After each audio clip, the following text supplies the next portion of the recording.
Hey guys, in this video we're going to take a look at how you can customize Siri and such for individual apps on the iPhone 15 series.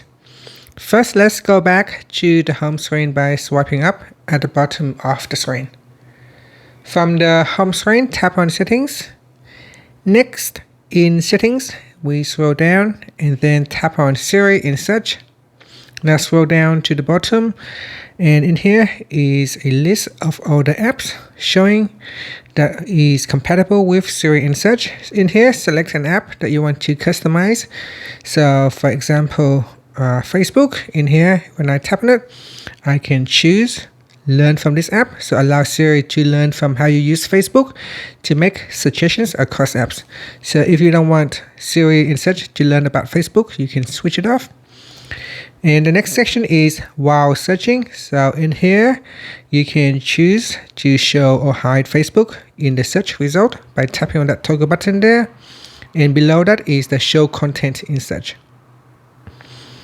Next is the suggestions. So iPhone can suggest Facebook to show on home screen, in app, and in notifications. So in here, you can customize suggestions for Facebook.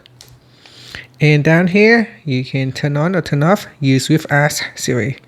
So here, apps you use with Siri may send information like your contacts and other data to Apple to process your request. So if you want Facebook to work with Siri, you can switch this on. And if you go back, you can then go to the next app and customize it. So pretty much the same settings. They all have learned from this app. And then while searching and suggestions. So they all have the same settings. You just need to go into each of the individual apps and customize the settings for each app. And that's it. Finally, you can swipe up to return back to the home screen. Thank you for watching this video. Please like and subscribe to my channel for more videos.